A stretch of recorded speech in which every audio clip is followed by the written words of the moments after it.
नमस्कार दोस्तों, मैं विकास शाक्य एक बार फिर से स्वागत करता हूँ अपने चैनल पर। और आज हम डिस्कस करेंगे प्रश्नोपनिषद के पांचवें प्रश्न को। चार प्रश्न हम डिस्कस कर चुके हैं, पांचवें प्रश्न को डिस्कस करेंगे। इस पांचवें प्रश्न में 7 श्लोक हैं और सातों श्लोक हम आज ही समाप्त कर देंगे। समझने लायक बहुत कुछ है इसमें, लेकिन हाँ, कॉन्सेप्चुअली आप बहुत सी चीज़ों को जानते हैं। अगर आप हमारे चैनल से जुड़े हुए हैं तो बहुत सी चीज़ें आपको पहले से ही पता होंगी।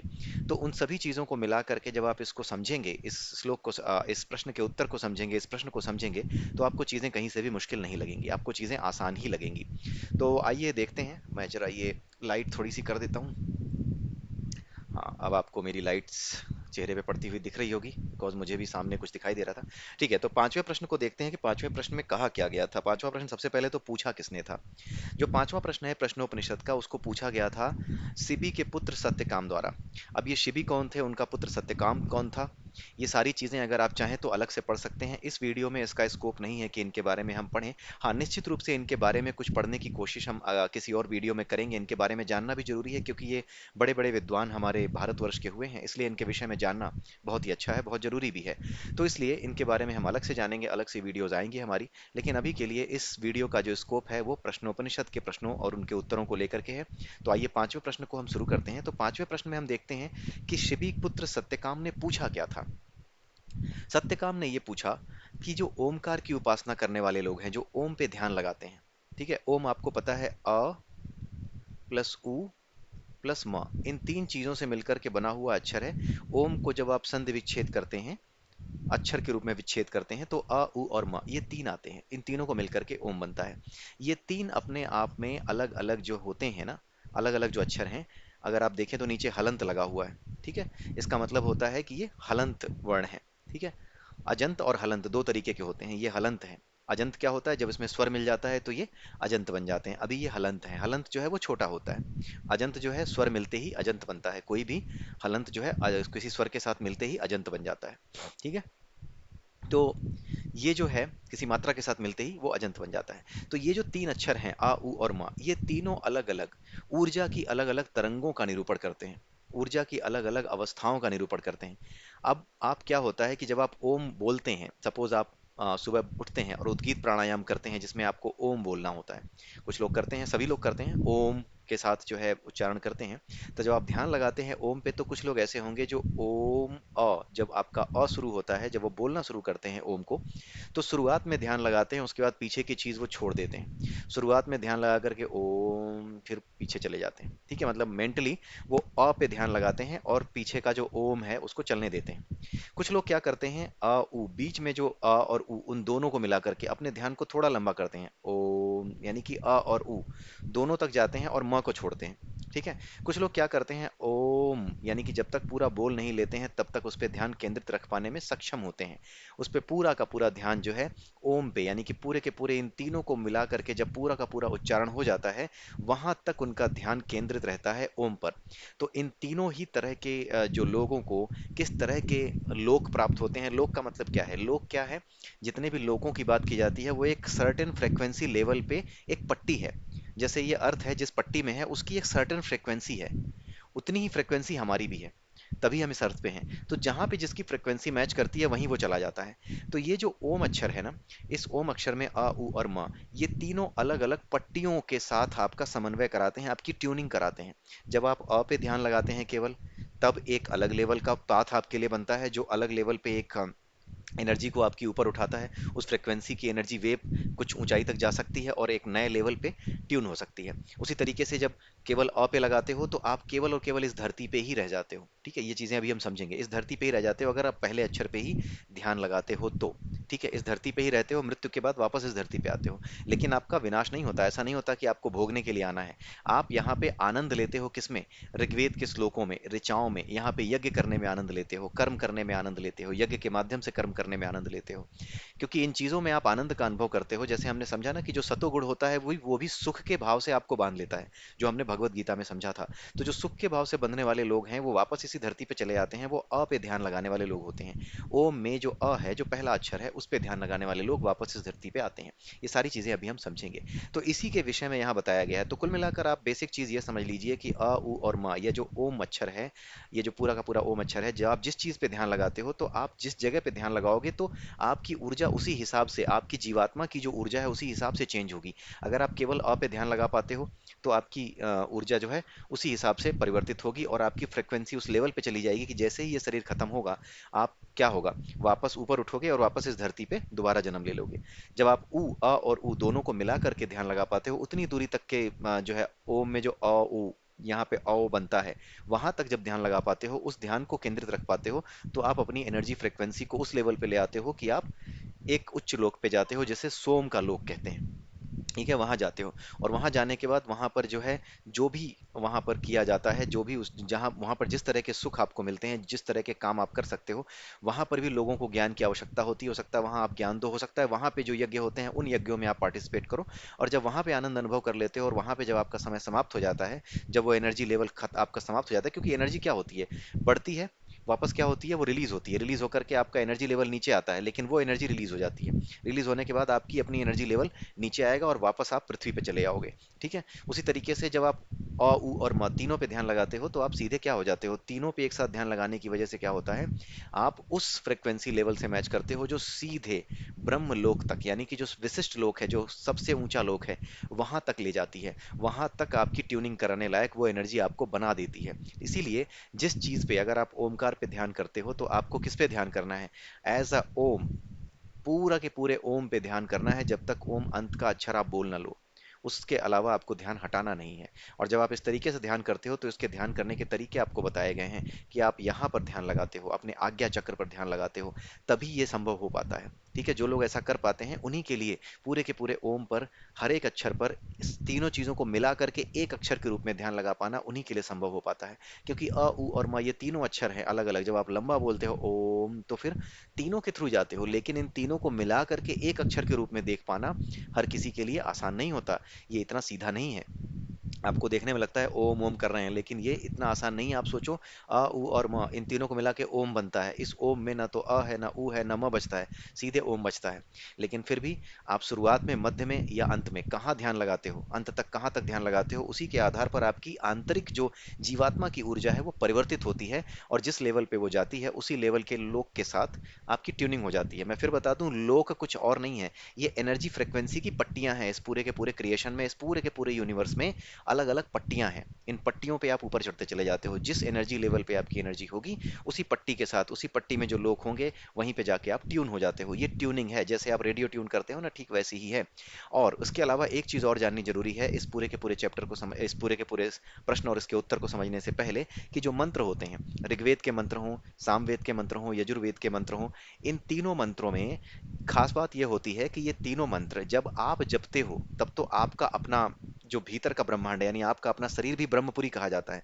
ये भी ब्रह्मांड कहा जाता है, आपके शरीर को भी ब्रह्मांड कहा जाता है, ब्रह्मपुरी कहा जाता है। तो जब आप इन तीनों अक्षरों को, या इन तीनों को अपने अंदर इनको समाहित करके इनके बारे में उच्चारण करते हो, ठीक है, तो आपके भीतर चेंज होते हैं।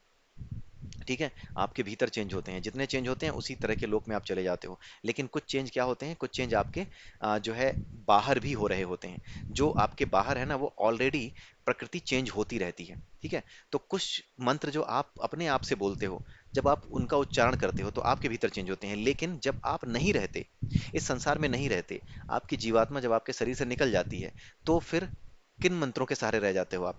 तो फिर आप उन मंत्रों के सहारे रह जाते हो जो कि इस लोक में ऑलरेडी चल रहे हैं। यानी अगर आप अ पे ध्यान लगाते हो, तो अ पे ध्यान लगाने के कारण आपकी जो फ्रिक्वेंसी है, एक ऐसी फ्रिक्वेंसी से सेट हो गई है कि वो एक ऐसे पाथ पे, यानी कि एक ऐसी तरंग पे गति कर सकती है, तरंग के रूप में गति कर सकती है, उससे ट्यून होकर के, जो सीधे एक विशेष लोक को जाती है। जैसे अ पे ध्यान लगाने वाला हमेशा ही अर्थ पे आ जाता है, धरती पे आ जाता है, तो उसकी ट्यूनिंग हमेशा उस पाथ पे रहेगी जो उसे अर्थ पे वापस ले आएगी, धरती पे वापस ले आएगी। अगर अ और उ दोनों पे ध्यान लगाते हैं, कोई ऐसा मंत्र है जो कि यजुर्वेद के मंत्र हैं, वो क्या है, वो अ और उ को मिला करके ध्यान लगाने वाले मंत्र जो होते हैं, वो यजुर्वेद के मंत्र होते हैं। अ उ और म, इन तीनों पे ध्यान लगा करके जो मंत्र ध्यान में रखे जाते हैं, जो अ उ और म यानी ओम के इस ऊर्जा स्तर के बराबर जो रखते हैं जो मंत्र, वो मंत्र, वो ध्वनियां, वो मंत्र जो ओम को एक साथ मिला करके जो ऊर्जा रखती हैं, वो किस वेद के मंत्र में होती हैं? वो उसके में मंत्र में उस वेद में होती हैं, साम वेद में होती हैं।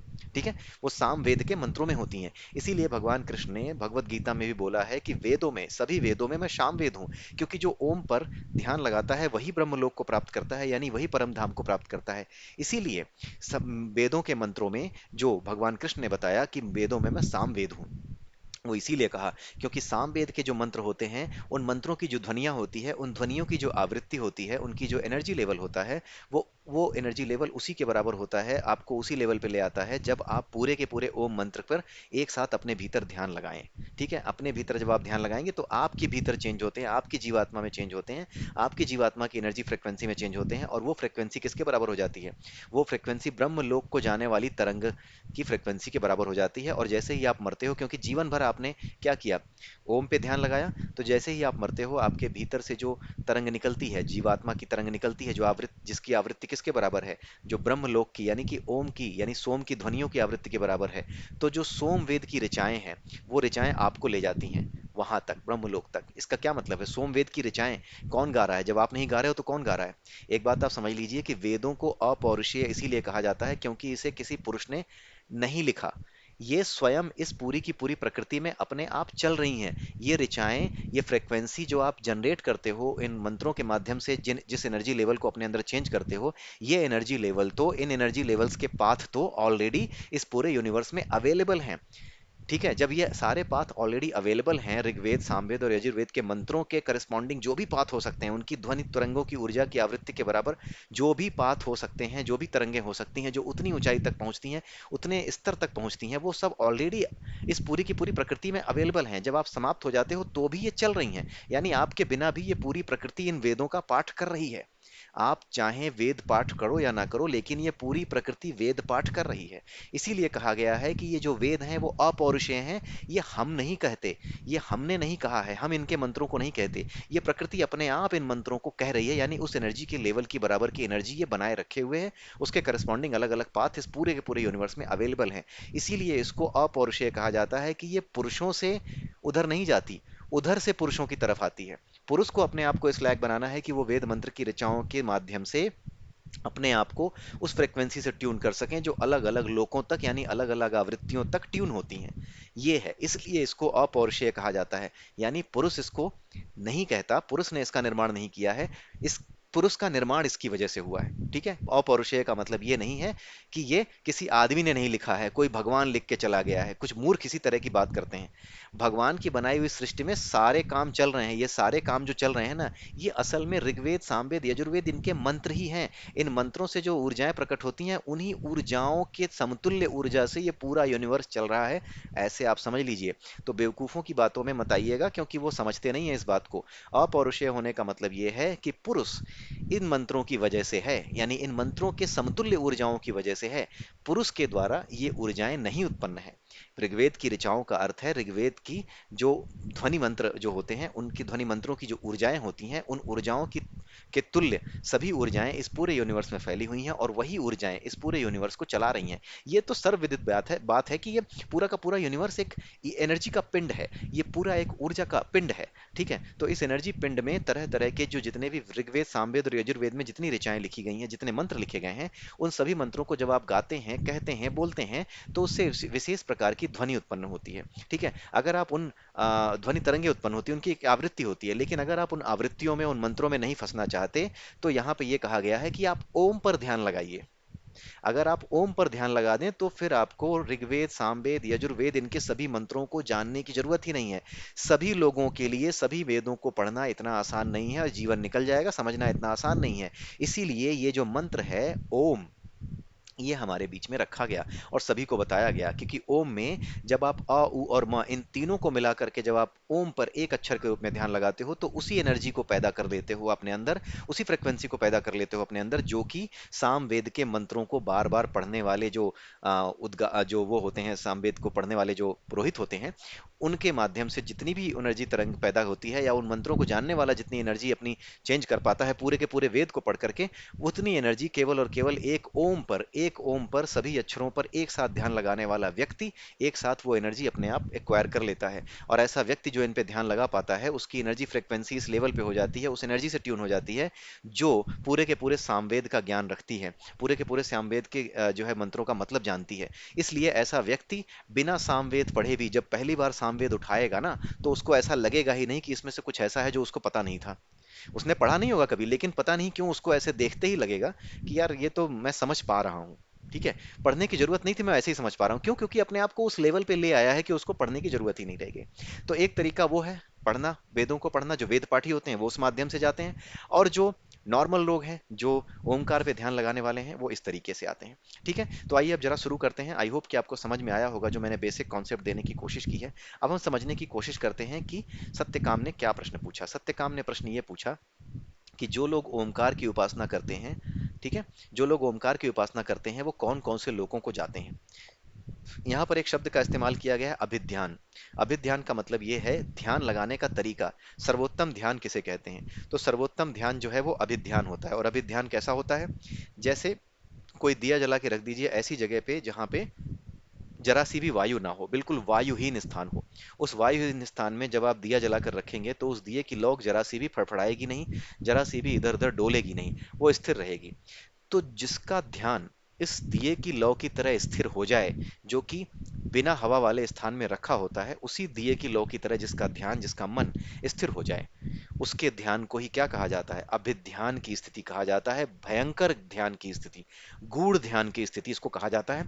और इस ध्यान को ही अ उ और म पे लगाने को कहा गया है कि जो इस तरीके से ध्यान लगाता है वो अलग अलग किन किन लोगों को प्राप्त होता है। अ उ और म के अलग अलग अक्षरों पे जो इस तरीके से ध्यान लगाता है वो किन किन लोगों को प्राप्त होता है, ये बात यहाँ पे पूछी जा रही है। ठीक है, तो इसके उत्तर में जो पिपलाद ऋषि हैं वो कहते हैं कि जो ओमकार है वही पर और अपर ब्रह्म दोनों है। आपको पता होगा ये एक मिनट, मेरा फोटो आ रहा होगा, ये आपको पता होगा, ये जो परा है और ये जो अपरा है, ये हम कई बार समझ चुके हैं। पूरा का पूरा जो सृष्टि है, पूरी की पूरी जो सृष्टि है जिसे ईश्वर ने बनाया है, वो परा रूप में अपरा रूप में अपनी अलग अलग ऊर्जाओं के माध्यम से इन दोनों में उपस्थित है। अपरा में क्या है कि ऊर्जाएं परिवर्तित होती हैं, लेकिन परा में ऊर्जा परिवर्तित नहीं होती, क्योंकि प्रकृति के 3 गुणों में से कोई कोई गुण वहां पे नहीं है। कोई भी गुण वहां पे नहीं है, इस वजह से वो अपरिवर्तित है, दिव्य है, स्थिर है। ठीक है, अब होता यह है कि ओमकार पूरा का पूरा जो ओम ही है, वो पर है और अपर दोनों ही ब्रह्म है। ठीक है, यानी ओम से ही, पूरे के पूरे ओम को, यानी ब्रह्म से ही, ओम को ब्रह्म कहा जाता है, ओम ही ब्रह्म का निरूपण है। तो ओम ही परा और अपरा दोनों का मालिक है। जब वो दोनों का मालिक है तो दोनों को ही प्रकट करने वाला है। इसीलिए जो व्यक्ति ओम पे ध्यान लगाता है वो उनमें से किसी एक को प्राप्त कर लेता है। जो लोग पर ब्रह्म पर ध्यान लगाते हैं, किसके रूप में? भक्ति भक्ति करके, जैसे भगवान कृष्ण की कोई भक्ति करता है तो भगवान कृष्ण की भक्ति में वो एक मूर्ति की पूजा करता है, उनके प्रति भक्ति करता है, उन्हें भोग लगाता है। इस तरह से जो लोग आगे बढ़ते हैं वो भक्ति योगी कहलाते हैं। तो जो लोग भक्ति करते हैं वो पर ब्रह्म पे इस तरीके से ध्यान लगाते हैं, जो कि पर पे ध्यान लगाने वाले लोग होते हैं। अपरा और अपरा में से जैसे दो ब्रह्म हमने पढ़े हुए हैं, एक पर ब्रह्म है और एक अपर ब्रह्म है। तो जो लोग भक्ति करते हैं वो पर ब्रह्म पर उनका ध्यान केंद्रित होता है और वो पर ब्रह्म को प्राप्त होते हैं।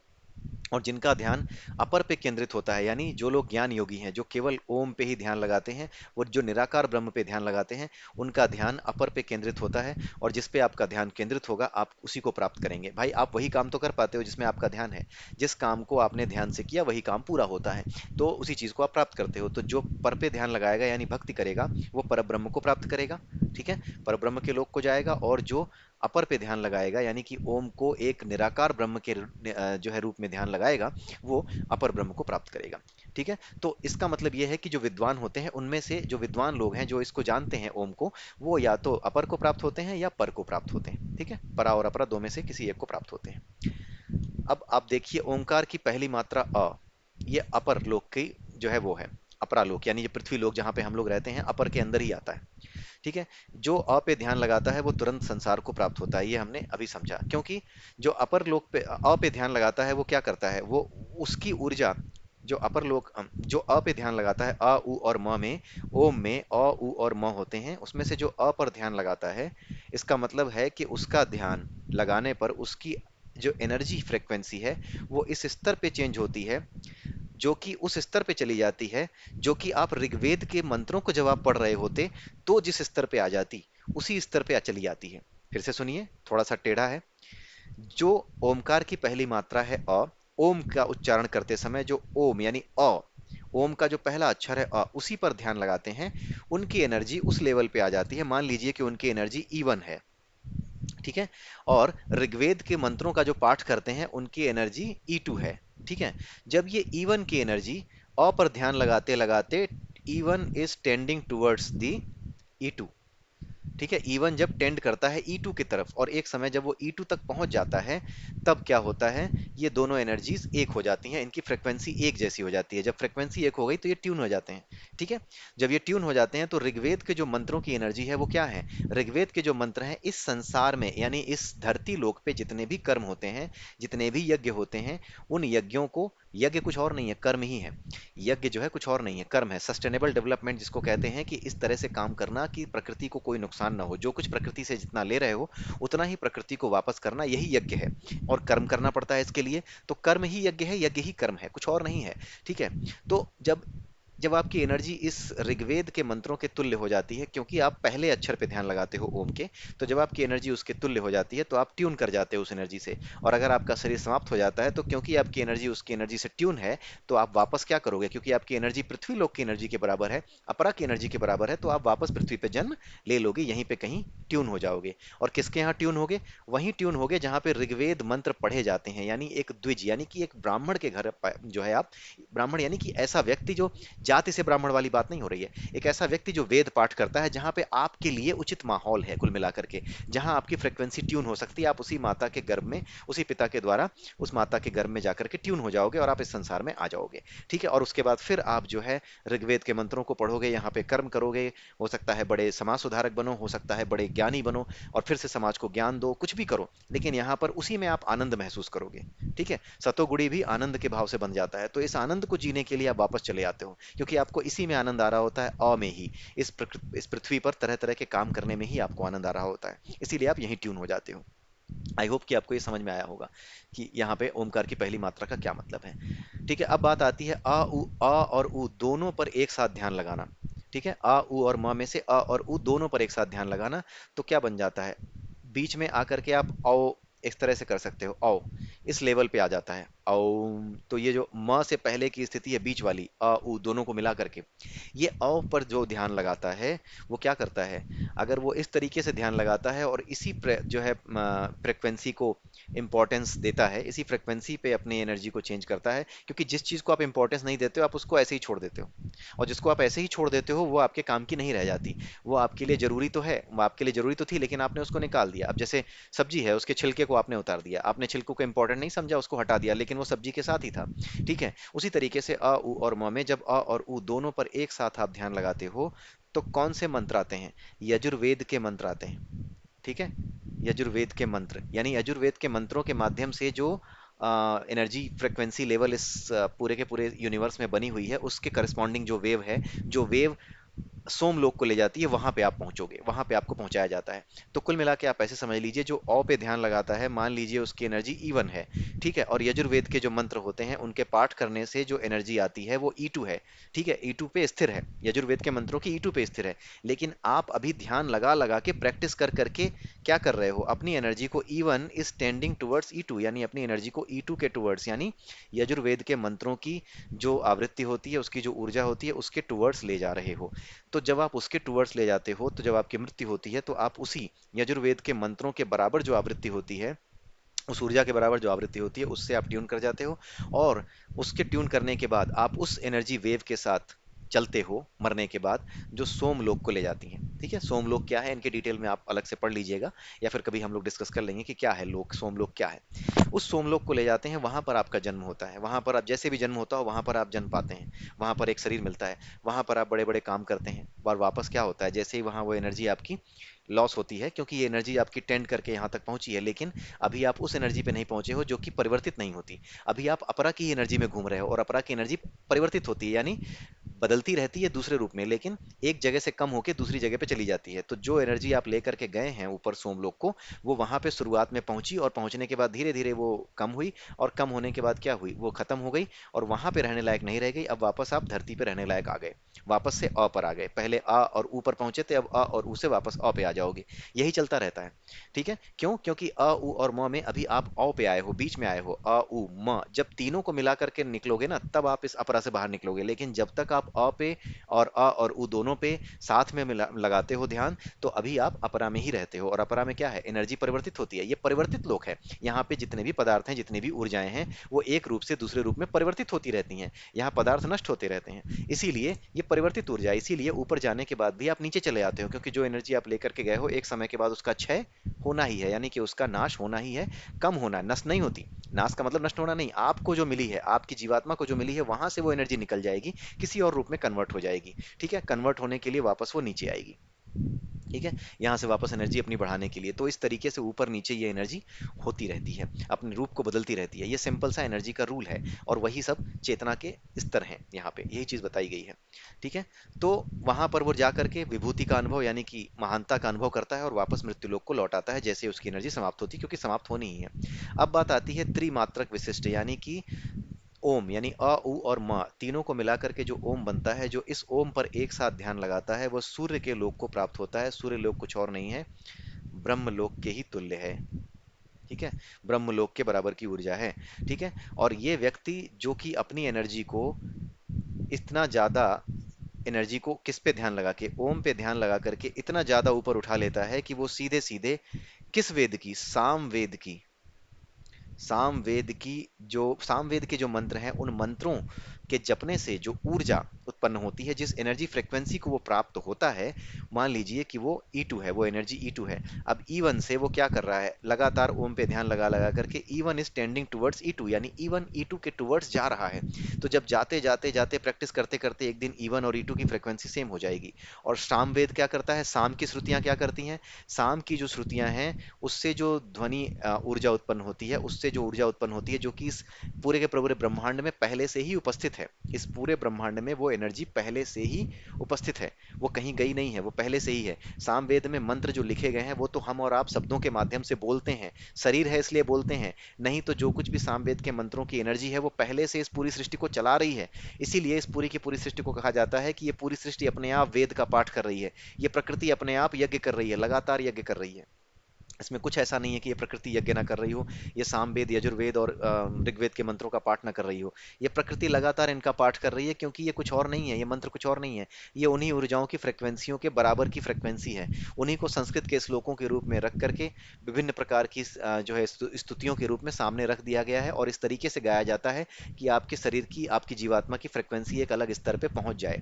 ठीक है, तो जिस एनर्जी लेवल पे आप हो, जब आप उस एनर्जी लेवल पे ओम पर ध्यान करते हुए लगातार एक अक्षर पूरे के पूरे ओम पर एक साथ ध्यान करते हो, तो आपकी एनर्जी उसके बराबर हो जाती है, जो कि साम श्रुतियों की एनर्जी है। और साम श्रुतियों की एनर्जी किसके बराबर है, साम श्रुतियों की एनर्जी उस एनर्जी वेव के समतुल्य है, जो आपको कहाँ ले जाती हैं, सीधे ब्रह्मलोक तक ले जा सकती हैं। इसीलिए जो व्यक्ति इन पर ध्यान लगाता है, एक साथ ओम पर ध्यान लगाता है, तीनों के तीनों अक्षर पे एक साथ ध्यान लगाता है, यानी ओम पे ध्यान लगाता है, वो साम वेद की श्रुतियों द्वारा, यानी साम वेद की श्रुतियों से जो ऊर्जा उत्पन्न होती है इस पूरे ब्रह्मांड में, इस पूरे यूनिवर्स में, उस ऊर्जा के उस ऊर्जा से आपका ट्यूनिंग हो जाने के कारण आप उसी एनर्जी वेव पर बैठ करके ब्रह्मलोक तक निकल जाते हो। और एक बार वहां निकल गए तो फिर वहां से वापस नहीं आते। तो ये साधकों के लिए बताया गया है कि कौन से साधक किस तरीके से ओम के किस अक्षर पे ध्यान लगाने से किस लोक को प्राप्त होते हैं। ठीक है, आई होप कि आपको समझ में आ रहा होगा। सारा का सारा एनर्जी का फ्रीक्वेंसी का खेल है, और कुछ नहीं है। किसी तरह की कोई ऐसी चीज नहीं है जो आपको समझ में आने लायक ना हो। ये केवल और केवल चीजों को कॉम्प्लेक्स वे में देखने वाली चीज है। अगर आप इसको सिर्फ और सिर्फ ये समझ लें कि ऊर्जा, जो साइंस में आप पढ़ते हैं, ऊर्जा जिसके बारे में आप जानते हैं, एनर्जी, और जिसको वेदों की भाषा में चेतना कहा जाता है, उपनिषदों की भाषा में जिसको चेतना कहा जाता है, वही ऊर्जा है। उसी चेतना के जो गुणधर्म है, वो जो ऊर्जा के गुणधर्म होते हैं ना, वही है उसके, चेतना वही है, ऊर्जा ही चेतना है। ठीक है, चेतना ही ऊर्जा है। कुल मिला के असली बात यह है कि चेतना ही ऊर्जा है। तो ऊर्जा के जो नियम होते हैं कि ये कभी नष्ट नहीं होती, कभी प्रकट नहीं होती, ये एक रूप से दूसरे रूप में परिवर्तित होती रहती है। और ये पूरा का पूरा ब्रह्मांड एनर्जी से ही चल रहा है। और जो कुछ भी आप वेद मंत्रों के पाठ करते हैं, उन वेद मंत्रों के पाठ करने से एक सर्टेन फ्रिक्वेंसी एनर्जी, जो फ्रिक्वेंसी होती है, प्रकट होती है। क्योंकि हर एनर्जी, यानी ध्वनि एनर्जी भी तो एक एनर्जी है, उस एनर्जी की एक फ्रिक्वेंसी है। तो जब आप साम वेद का ध्यान करते हैं, तो उस साम वेद के वेद के मंत्रों को जो पढ़ते हैं, तो उन वेदों को मंत्रों को पढ़ने से वो आपको प्रकृति को बदलना नहीं है, आपको अपने आप को बदलना है। आप जब सामवेद के मंत्रों को पढ़ते हैं, तो आपके भीतर उन मंत्रों के ध्वनि का उच्चारण करने से जो चेंज होते हैं, वो आपकी जो जीवात्मा है उसकी एनर्जी की फ्रिक्वेंसी को किसके बराबर बना देते हैं? वो सामवेद के मंत्रों की एनर्जी फ्रिक्वेंसी के बराबर बना जाते हैं। और सामवेद के मंत्रों की फ्रिक्वेंसी इस तरीके से, जो मंत्र है वो इस तरीके से सेट की गई है कि वो ब्रह्मांड में जो एक खास एनर्जी है, जो कि सीधे ब्रह्मलोक तक ले जाती है, उस खास एनर्जी वाली वेव के साथ उसको कनेक्ट करा देते हैं, यानी उसके साथ ट्यून करा देते हैं। तो सामवेद में जो मंत्र हैं, उनका सिर्फ इतना ही महत्व है कि वो एक खास फ्रिक्वेंसी पर आपको स्थित करते हैं, और कोई महत्व नहीं है। इसीलिए वेदों को अपौरुषेय कहा गया है, कि पुरुष इनका नियंत्रण नहीं करता, ये पुरुषों का नियंत्रण करती है। ये ऊर्जाएं पुरुषों का नियंत्रण करती हैं, ये मंत्र पुरुषों का नियंत्रण करती है। इसलिए अपौरुषेय हैं, ये पुरुषों द्वारा कंट्रोल में लाए जाने वाले नहीं हैं, बल्कि ये पुरुषों को कंट्रोल करते हैं। ठीक है, ये चीज बताई जाती है। ये चीज आप समझ लीजिए। अगर आपने इतनी चीज समझ ली है, तो आपको ये जो प्रश्नोपनिषद का ये प्रश्न है, इसको समझने में कोई दिक्कत नहीं आएगी। थोड़ा सा बताने में भी मुझे आज दिक्कत हो रही है। रीजन ये है कि ये बड़ा ही कॉम्प्लिकेटेड टाइप का प्रश्न है, इसका आंसर भी बड़ा कॉम्प्लिकेटेड है। प्रश्न बड़ा सीधा है। ओम का अक्षर जो का जाप करेंगे, ओम के अक्षर का जो जाप करेंगे वो कहाँ जाएंगे, लेकिन जाप कैसे करते हैं, उसका फल क्या है, किस तरीके से ये जो साम वेद की श्रुतियां हैं, ऋग्वेद की हैं, यजुर्वेद की श्रुतियां हैं, ये कैसे एक खास एनर्जी लेवल पे आपको ले जाती हैं, ये सब समझाना थोड़ा मुश्किल हो जाता है। ठीक है। तो साम श्रुतियों द्वारा वो क्या होता है, ब्रह्मलोक को ले जाया जाता है। और वहां जाकर के वो क्या करता है, परम पुरुष का साक्षात्कार करता है। परम पुरुष क्या है? परम पुरुष बाकी पुरुषों से भी उच्च है।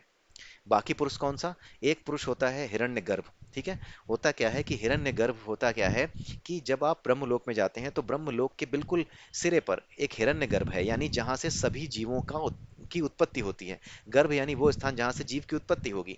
तो हिरण्यगर्भ क्या है? वहां पे सभी जीवों का निवास स्थान है।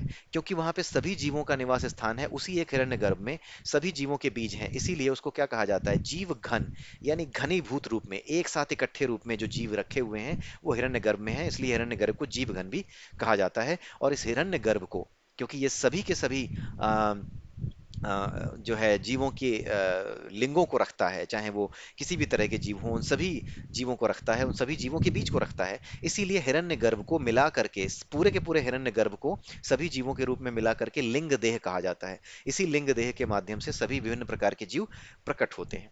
ठीक है, ये चीज है। आई होप कि आपको ये समझ में आया होगा। कुछ ना समझ में आया हो तो आप जो है चैट में लिख सकते हैं। इन चीज़ों पर मैं एक बुक लिखने की भी कोशिश कर रहा हूँ इन प्रश्नों पर, ताकि इन चीज़ों को मैं ठीक से समझा सकूं। और ये बहुत अच्छे प्रश्न हैं। इन प्रश्नों को अगर आपने ठीक से समझ लिया, तो इस पूरे के पूरे लोक में जो एनर्जी का खेल है, किस तरीके से चेतना का खेल चलता है, किस तरीके से वेदों के मंत्रों का क्या मतलब है, वो क्या करते हैं, आखिर में मंत्र पढ़ करके होता क्या है। लोग कहते हैं ना होता क्या है, अरे यार वो एक एनर्जी फ्रिक्वेंसी जनरेट करते हैं। उस एनर्जी फ्रिक्वेंसी के जनरेट होने पर आप एक पर्टिकुलर वेव के साथ क्या हो सकते हैं, कनेक्ट हो सकते हो। अब क्योंकि ये पूरा का पूरा ब्रह्मांड ब्रह्मलोक तक, भाई हम छोटे हैं, लेकिन ये पूरा का पूरा ब्रह्मांड तो अपने आप में जुड़ा हुआ है ना। तो ये सारी एनर्जी वेव्स एक जगह से दूसरी जगह पे एक खास ऊंचाई तक जाकर के समाप्त होती हैं, समाप्त नहीं होती हैं, वहां जाकर के वापस लौटने का काम करती हैं। और कुछ ऐसी होती हैं जो बिल्कुल ऊपर चली जाती हैं। आप ऐसे समझ लीजिए कि कुछ एनर्जी वेव्स ऐसे जाकर के ऐसे लौट रही हैं, इस तरीके से लौट रही हैं। लेकिन कुछ एनर्जी वेव्स ऐसी हैं जो सीधे इसको पार करके ब्रह्मलोक तक जाती हैं। तो ये जो ऊपर जाने वाली है, ये सामवेद के मंत्र हैं। ये जो नीचे आने वाले हैं, इसमें से सबसे नीचे वाला आप ये समझ जाइए कि पृथ्वी लोक के पास वाला, ये ऋग्वेद का मंत्र है। और जो बीच वाला है वो क्या है? वो यजुर्वेद के मंत्रों की एनर्जी है, जो कि ऊपर जाती है फिर नीचे चली जाती है। लेकिन सामवेद के मंत्रों की एनर्जी सीधे ब्रह्मलोक को ले जाती है।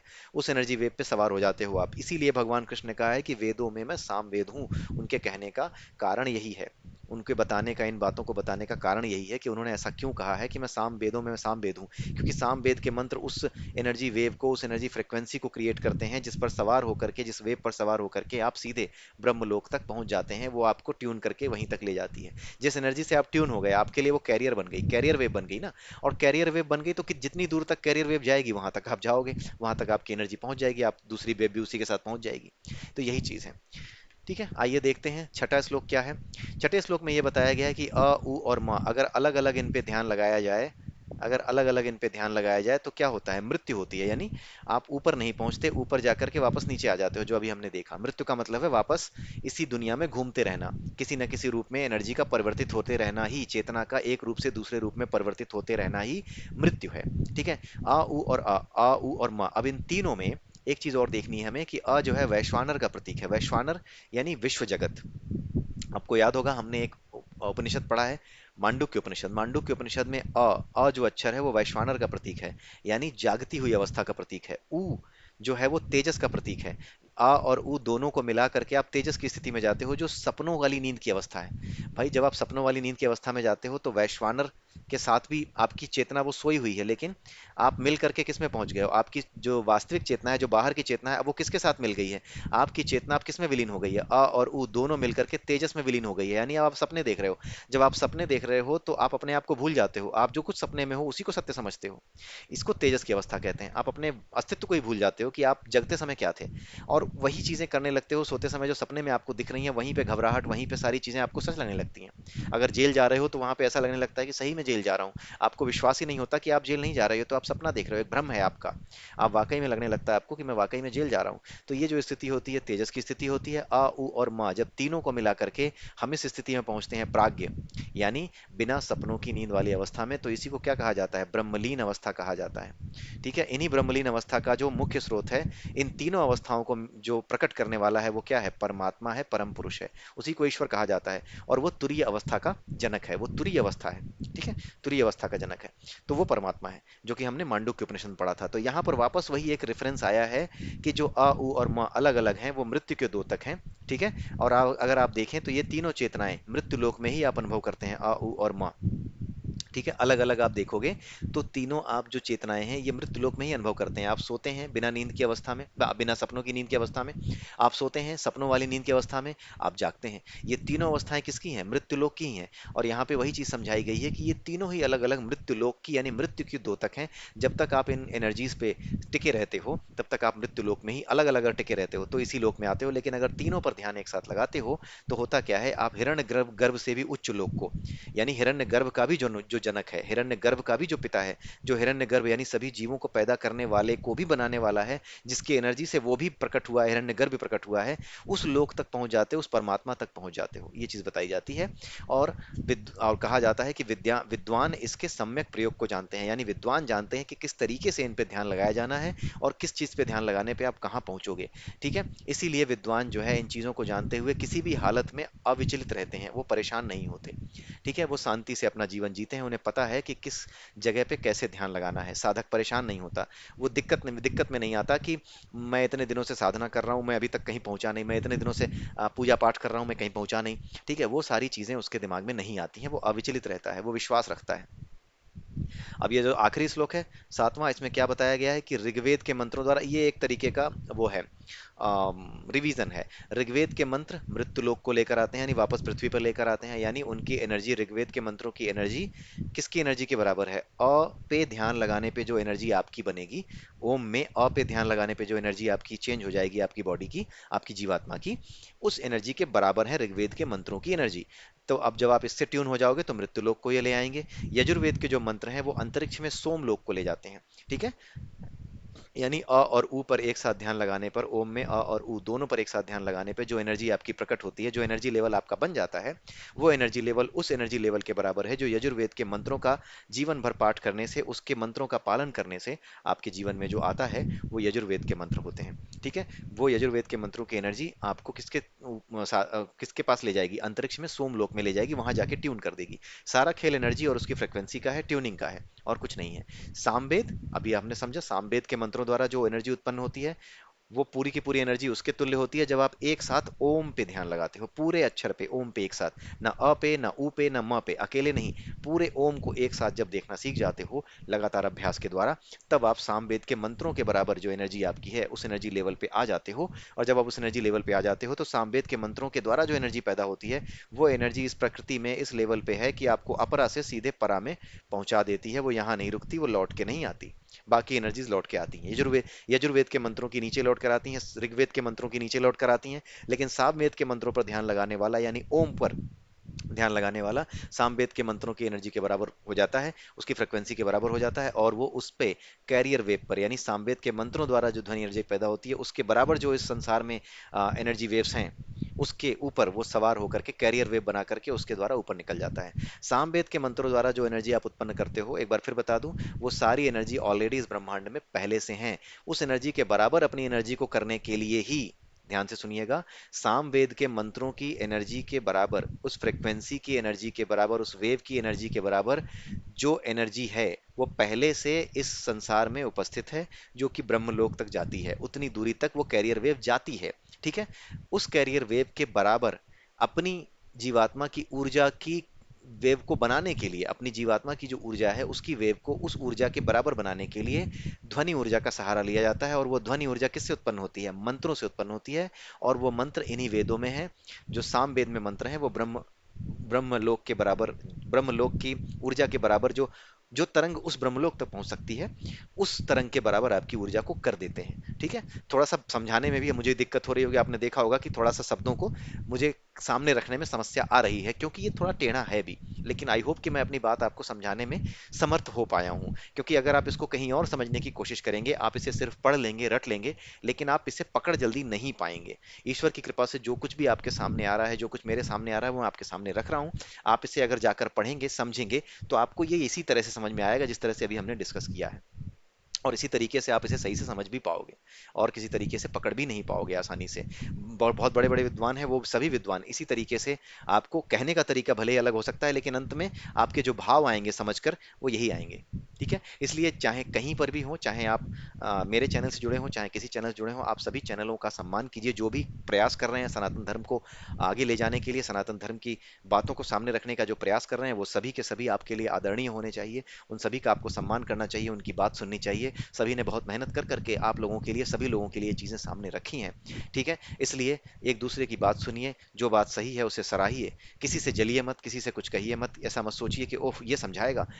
हिंदू धर्म में मैं आपको बता दूं, सबसे बड़ी जो समस्या है लोगों में, हिंदू लोगों में, वो यही है, सनातन धर्म के हिंदू लोगों में जो समस्या है वो यही है कि अगर कोई उन्हें कोई बात बताता है जो कि ऐसी बात है जो कि कहीं किसी जगह से ले करके आई गई है, जो गूढ़ रहस्य है, उसको सामने रखने की कोशिश करता है, तो व्यक्ति उस बात को सुनने के बजाय ना उससे जलने लगता है। ये समझाएगा, अरे ये क्या बताएगा, अरे तुम इतने ही समझदार हो तो क्यों इतनी बुरी हालत है तुम्हारी यार, ये बताओ ना। एक दूसरे का सम्मान कीजिए, आप दूसरे धर्मों से सीखिए। जैसे ही वो किसी के मुंह से एक बात सुनते हैं, वैसे ही वो तुरंत कहते हैं सुभान अल्लाह, क्या बात बोली है। कभी किसी की टांग नहीं खींचते। लेकिन आप लोग एक दूसरे की टांग खींच खींच करके, अरे ये बताएगा, अरे छोड़ो यार, ये सब तुम्हें पहले से पता है, ज्यादा मत बताओ, पहले ये सब चीजें करना बंद कीजिए, अन्यथा हिंदू का पतन निश्चित है। ठीक है। अगर हिंदू धर्म, सनातन धर्म को बताना बचाना है, तो एक दूसरे की बातों को, जैसे पहले शास्त्रार्थ हुआ करते थे, जैसे ही शास्त्रार्थ में लोग कहा करते थे, कोई एक ऋचा कहा करता था, कोई कोई बात बताया करता था, तो पता सबको होती थी। लेकिन उस पता होने के बावजूद भी दूसरे क्या कहते थे? साधु साधु, ये ऐसे कहते थे, ये नहीं कहते थे अरे यार पता है चुप रहो। लेकिन आज के लोग यही करते हैं, अरे ज्यादा मत बोलो यार, हम लोग कोई पता है, ज्यादा मत सिखाओ। अरे यार साधु साधु कहना सीखो, ये मत करो। साधु साधु कहना सीखो, साधु कहना सीखो। जब भी कोई अच्छी बात सुनो, कोई वेद की ऋचा सुनो, कभी किसी व्यक्ति ने अगर भगवत गीता के उपदेश के बारे में कोई बात करी, तो साधु करो, वाह करो। ये मत करो अरे ठीक है यार, ये सब हमें भी पता है, कुछ और बात करो, हम लोग भी जानते हैं। अरे जानते हो तो इतनी बुरी हालत क्यों है तुम्हारी? ठीक है। तो यही चीजें हमें समझनी है। एक दूसरे का सम्मान करना सीखिए, एक दूसरे से जलना बंद कीजिए, तभी जाकर के आप सनातन धर्म को सामने रख पाएंगे। सनातन धर्म की सबसे बड़ी कमजोरी यही है कि ये परम ज्ञान है, और ज्ञान परम होने के कारण कई बार ये अहंकार को भी जन्म देता है। ठीक है। इसलिए ये पूरा जो श्लोक है, पूरा जो प्रश्न है, ये आज मैंने एक साथ एक वीडियो में समाप्त कर दिया है। अगले वीडियो में फिर मिलेंगे छठवें प्रश्न के साथ। तब तक के लिए जय श्री कृष्णा, जय श्री राधे, जय श्री राम।